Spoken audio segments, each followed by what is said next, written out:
Hello friends, मी आम्रपाली गजानन तुरुकमाने खिल्लारे घेऊन येत आहे माझ्या वाचनप्रेमी या युट्यूब चॅनलवरती सरश्री यांचे विचार नियम the power of happy thoughts हे पुस्तक.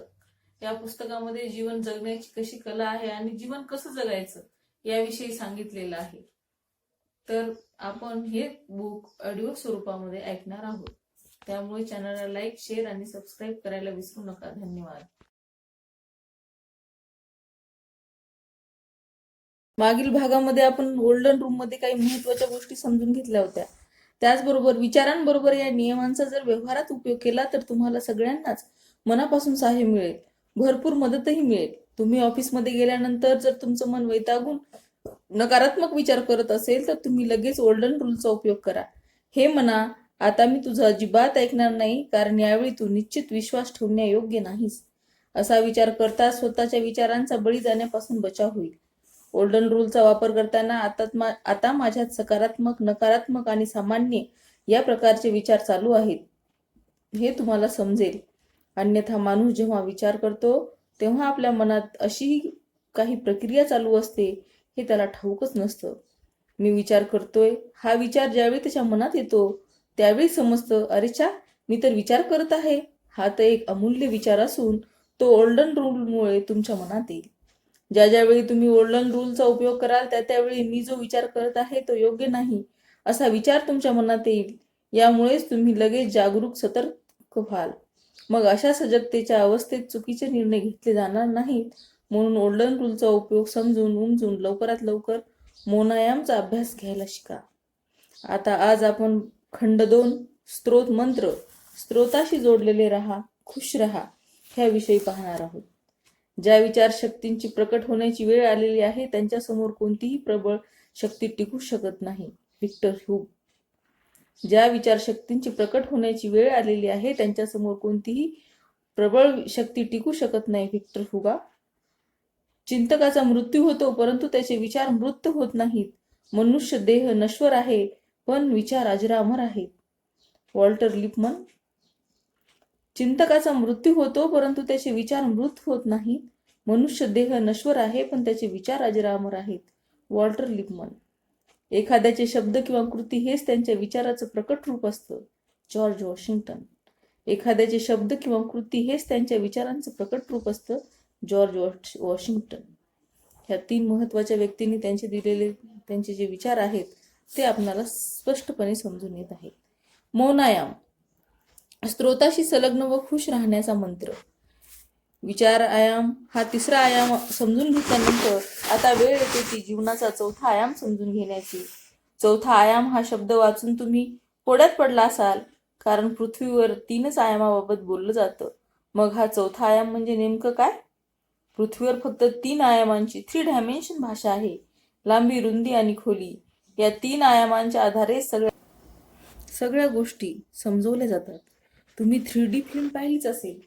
आज वैज्ञानिक भाषाही तुम्ही जाणता, पण पृथ्वीच्याही पलीकडे जो एक आयाम जोडला जातो तो म्हणजे मौनायाम. पण या 4थ्या आयामाबद्दल कधी बोललंच जात नाही. मनुष्याच्या 3च अवस्थांविषयी नेहमी सांगलं जातं. उदाहरणार्थ जागृत अवस्था, निद्रा अवस्था आणि स्वप्न अवस्था. पण 4थी अवस्था मौन, तुरीयावस्थेबाबत काही चर्चा होत नाही. मनुष्य ज्यावेळी एखादी वस्तू पाहतो त्यावेळी बाहेरूनच त्याला त्या वस्तूची लांबी, रुंदी आणि खोली दिसते, पण आतलं बाहेर दिसावं आणि बाहेरचा आत हा आयाम मात्र त्याला माहीत नसतो. शिवाय अशा प्रकारे आपण कधी एखाद्या वस्तूकडे पाहू शकत नाही. किंबहुना हा 4था आयाम असतो हे आपल्याला दिसत नसल्याने हा आयाम प्राप्त करण्याचाही प्रयत्न करताना कोणी दिसत नाही. तुमचे विचार तुमच्याविषयी काय सांगतात? जीवनाचा 4था आयाम तुमच्या समोर उलगडण्यासाठी तुमचे विचार सुद्धा निमित्त आहेत आणि हाच विचारांचा सर्वोत्तम उपयोग आहे. आपल्या विचारांना योग्य पद्धतीने जाणता आलं तर त्याचा योग्य उपयोग करण्यात आपण यशस्वी होऊ शकता. एखादं दृश्य पाहिल्यानंतर त्या दृश्याबरोबर आपले डोळे आहेत याची जाणीव प्रथम होते. तसेच सुगंध घेतल्यानंतर आपल्याला नाकही आहे याची जाणीव होते. आवाज ऐकल्यानंतर आपल्याला कानाचीही जाणीव होते. स्वाद घेताना जिभेची जाणीव होते. स्पर्शाच्या जाणीवेनंतर त्वचेची जाणीव होते. अगदी तसंच विचारांना जाणून घेतल्यानंतरच जाणणाऱ्याचीही माहिती आपल्याला मिळते. या सर्व शृंखलेत आपण महत्वपूर्ण दुवा आहे हे विचार आणि ते जाणणाऱ्या ईश्वरांचा सेल्फचा विचार जाणणाऱ्या सेल्फ ईश्वर चैतन्य अल्लाह मौन सौसाक्षी असं म्हटलं जातं. माणसांच्या विचारामागे दडलेलं मौन जेव्हा प्रकट होतं तेव्हा सेल्फ आपला अनुभव करतो. ध्यानात निर्विचार झाल्यानंतर सहजपणे तुम्ही या अवस्थेचा अनुभव घेऊ शकता. यापूर्वी जर ध्यानाचा अभ्यास तुम्ही कधी केला नसेल तर या पुस्तकात सांगितलेले छोटे छोटे ध्यान प्रयोग दररोज करायला सुरुवात करा. सुगंधाला जर नाकाची जाणीव व्हावी वाटत असेल तर ही गोष्ट अशक्यप्राय आहे, कारण सुगंधाला नाकाची जाणीव कधीही होणार नाही. दृश्याने जर विचार केला, त्याला डोळ्यांनी बघायचं आहे तर हे संभव होत नाही. पण विचारांनी सेल्फला पाहायचं अट्टहास करताच तुमचं मन ही गोष्ट ग्राह्य मानतं आणि तेथेच खरी गुंतागुंत सुरू होते. त्या गुंत्यातून बाहेर निघण्यासाठी प्रार्थना केली जाते, हे ईश्वरा, मला असा विचार दिला जावा जो प्रत्येक विचारापासून मुक्त करेल. या विचाराला शुभ विचार असं म्हटलं आहे. खरं तर हा विचार तुम्हाला निर्विचार अवस्थेपर्यंत पोहोचवू शकतो. शुभ विचार येणं हा विचारांच्या प्रवासातील महत्वपूर्ण टप्पा असून वास्तविक यानंतर तुमची यात्रा मोनायामाकडे सुरू होते. पृथ्वीवर कितीतरी लोकांना शुभ विचार येतात, पण सत्याची तृष्णा नसल्याने अनेकदा ते उपेक्षित राहतात. या खंडात 7 मौन मंत्र आणि त्यासंबंधी विधी आपण जाणणार आहोत. शुभ विचार येण्यासाठी विचारांचं प्रशिक्षण आणि त्याची चौकशीची आवश्यक आहे. शुभ विचार येऊ शकतात, पण ते येण्यासाठी सर्वप्रथम आपली पूर्वतयारी असायला हवी. विचार येण्याचं मूळ लक्ष. प्रत्येक माणसाच्या मनात दिवसभर अनेक विचार येत असतात, पण त्या विचारांचा अर्थ काय होतो यावर कधी कोणी विचार करत नाही. त्या विचारांचं लक्ष काय होतं, ते पुन्हा पुन्हा काय येत होते, विचार मनुष्याच्या शरीराला कुठे घेऊन जाऊ इच्छित होते, ते त्यांच्याकडून कोणतं कार्य, कोणतं लक्ष पूर्ण करून घेऊ इच्छित होते. विचार येतात आणि जातात, असंच आजवर आपल्या जीवनात होत आलं. पण वरील प्रश्न मात्र कधी कुणाच्या मनात उद्भवलेले नाहीत. प्रत्येक मनुष्य जेव्हा आपल्या मनात येणाऱ्या विचारांचं विश्लेषण करेल तेव्हाच हे शरीर विचारांद्वारे कसं चालतं हे समजेल. एक विचार येतो आणि आपलं शरीर कार्य करू लागतं, पण विचार फक्त आपल्या शरीर रूपी यंत्राला सुस्थितीत ठेवण्यासाठीच आहे हे नेहमी लक्षात ठेवा. समजा एखादं यंत्र खूप दिवसापासून बंद पडलेलं आहे, अनेक दिवस त्या यंत्राकडून काम करून घेतलेलं नाही. अशा अवस्थेत जर ते मशीन चालू करण्याचा कोणी प्रयत्न केला तर ते चालू होणार कसं? कारण इतक्या दिवसात त्याला गंज चढलेला असेल. मशीन चालू ठेवलं नाही तर त्याला गंज लागतो. हीच गोष्ट विचारांच्या मशीन बाबतही लागू होते. आपलं शरीर विचारांचं एक मशीन आहे. त्यात जर विचार आले नाही तर गंज चढतो आणि जेव्हा त्याचा उपयोग करण्याची वेळ येईल तेव्हा मात्र ते निकामी असेल, काम करण्याच्या स्थितीतच राहणार नाही. याचाच अर्थ योग्य ज्ञान मिळेपर्यंत तुम्ही जे विचार केलेत ते फक्त शरीर रूपीच यंत्र चालू स्थितीत ठेवण्यासाठी होतं. त्याला गंज लागून नाही म्हणून होतं. त्या सगळ्या विचारांच्या तुमच्या ध्येयाशी काडी मात्र संबंध नव्हता. हे केवळ शरीराला सुयोग्य स्थितीत ठेवण्यासाठी होतं. ज्या योगे मशीनचा उपयोग करण्याची जेव्हा वेळ येईल तेव्हा ते सुस्थितीत असायला एवढंच.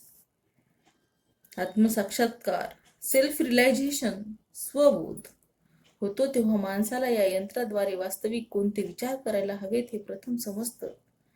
त्याच्या विचाररूपी यंत्राला जर जंग लागला नसेल तर ते सुस्थितीत असेल तर त्याचं काम सहजपणे होतं आणि मग तो विचार करतो, चला चांगलं झालं, आजवर मी विचारांचं मशीन चालवत राहिलो, आता आवश्यक असलेलं काम मी लगेच सुरू करू शकतो. विचाररूपी मशीनला जर जंग चढला असता तर आत्मसाक्षात्कारानंतर कितीतरी वर्ष लोकांना हे गंजलेलं मशीन नीट करण्यासाठी काम करावं लागलं असतं. तेव्हा कुठे ते मशीन विचार करण्यायोग्य बनलं असतं. किती सुंदर ईश्वरीय व्यवस्था आहे. आश्चर्य करण्याचा दृष्टिकोन ठेवला तर या जगात प्रत्येक गोष्टीचं अक्रूप वाटेल. नवलाईने कुतूहलाने पाहिलं तर एकेका विचारांवर, गोष्टींवर तुम्ही आश्चर्य करत राहाल. बसल्या बसल्या माणसाच्या मनात एका गोष्टीवर विचार होतो आणि अचानक दुसऱ्या क्षणी त्याच्या दुसरा विरुद्ध विचार निर्माण होतो. येणारा प्रत्येक विचार एक दुसऱ्या विचाराला कसा छेद देत असतो. आपल्या अंतरंगातल्या मौनरूपी आकाशात दिवाळीच्या रॉकेटसारखी अनेक रॉकेट फुटत असतात. मग ती सर्वत्र पसरतात आणि विलीनही होतात.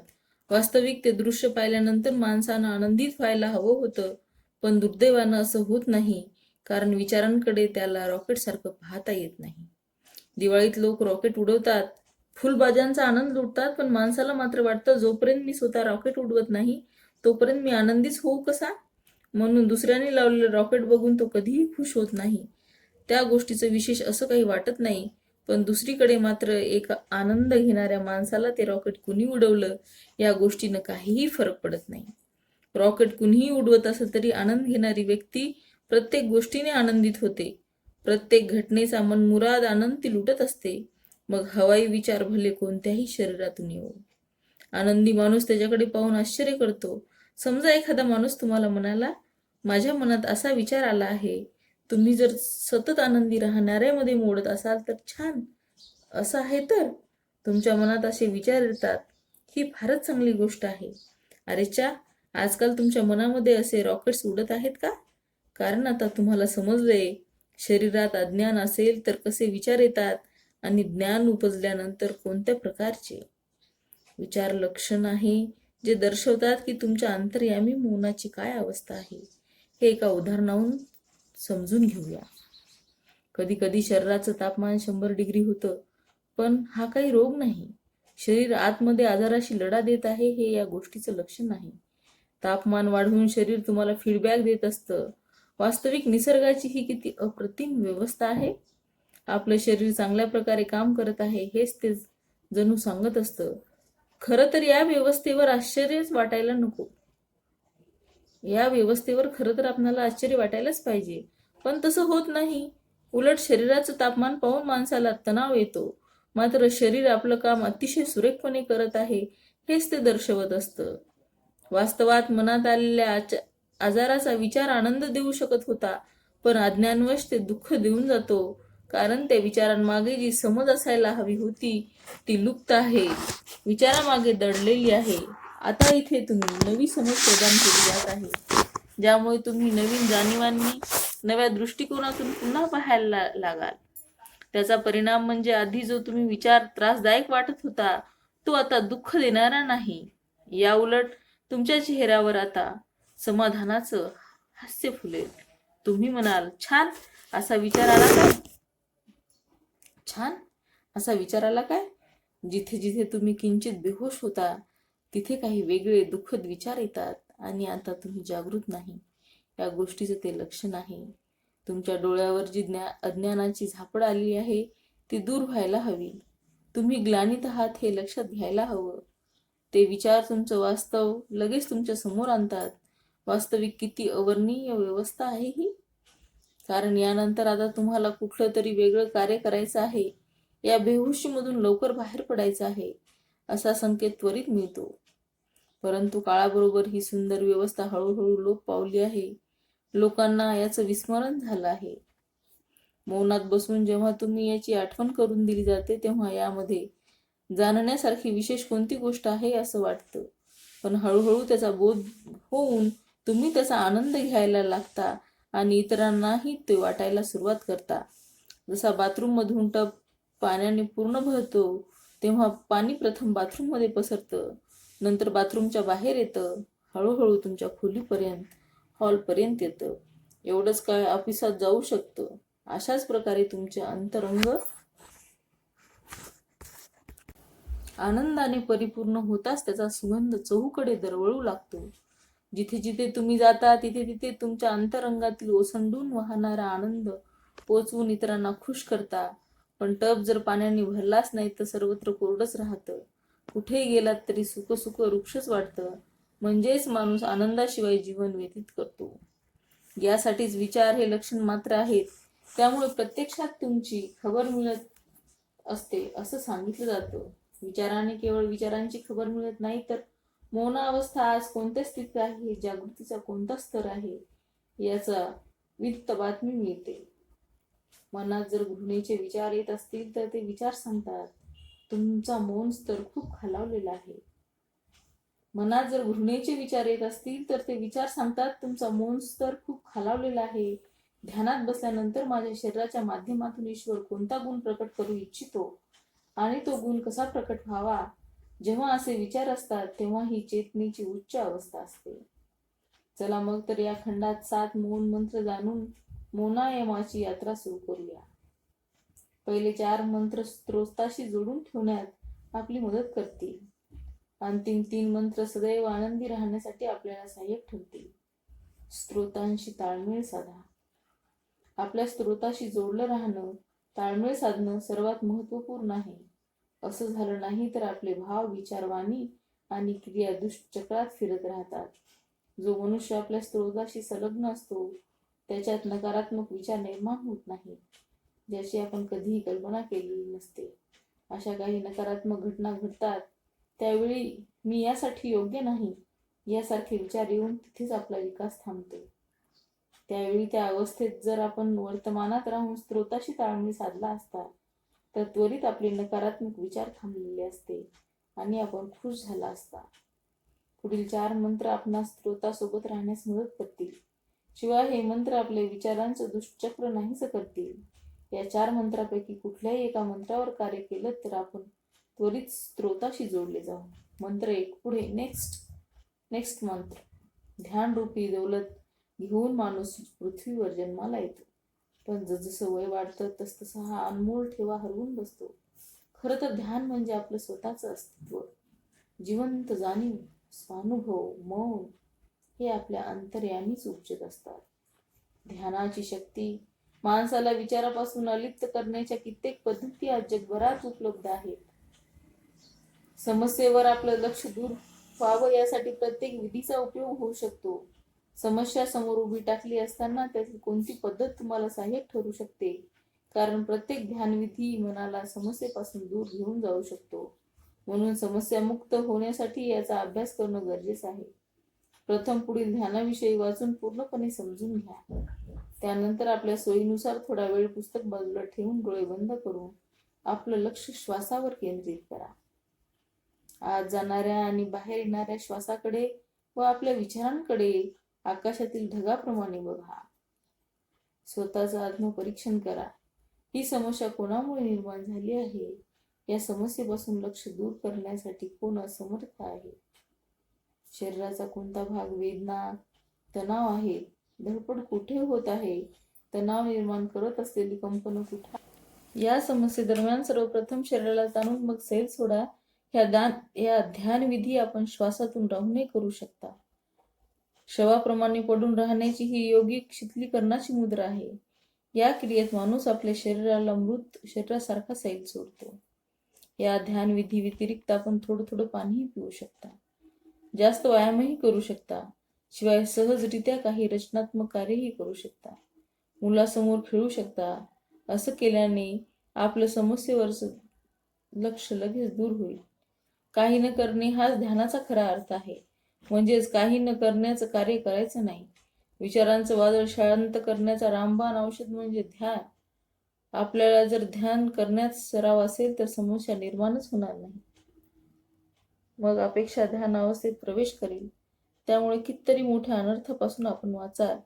शिवाय काही न करणे म्हणजे काही न करण्याची नुसती वास्तविक सर्वकष केल्याप्रमाणेच असतं. एकदा एका राजानं पारखीला विचारलं, लोकांच्या भल्यासाठी धर्माचं सार काय आहे? हे मला एका वाक्यात सांग. त्यावर पारखी म्हणाले, मी या प्रश्नाचं उत्तर एका शब्दात सांगतो. राजा उत्सुकतेनं म्हणाला, लवकर सांगा. मौन. मग मौन कसं प्राप्त करावं? ध्यान करून. ध्यान कसं करावं? मौन होऊन. हे ऐकताच राजा मौन झाला. विचार अंतराळाचं ध्यान. आता आपण स्त्रोतापर्यंत पोहोचण्यासाठी एक परिणामकारक ध्यानाविषयी जाणून घेणार आहोत. डोळे बंद करून बसा. आपल्या विचारावर लक्ष केंद्रित करा. आपल्या विचारांचं निरीक्षण करा. येणाऱ्या जाणाऱ्या विचारांना जाणा. विचारांचं स्वाभाविकपणे येऊ जाऊ द्या. अमूल एकच विचार यायला पाहिजेत असे अट्टहास करू नको. आपले लक्ष विचारांवर केंद्रित करा. काही सकारात्मक विचार येत आहेत तर कधी नकारात्मक, काही कामकाजाचे तर कधी सुस्तपणाचे, कधी कंटाळवाणे आणि कधी तर सुखद. कोणतेही येवो, आपल्या शरीराला स्थिर ठेवा. एक विचार जाणून घेतल्यानंतर मनात जो पुढचा विचार येईल त्याला जाणा. पहिल्या विचारामागे जाण्याची आवश्यकता नाही. एक विचार पहिल्यावर म्हणा, पुढे नेक्स्ट. येणाऱ्या व जाणाऱ्या विचारांमध्ये एक रिक्त जागा गॅप असते. आपण जेव्हा म्हणतो पुढे नेक्स्ट, तेव्हा तो नेक्स्ट आपल्या विचारांच्या दरम्यान असणारी पोकळी रिक्त जागा जाणण्याची मदत करतो.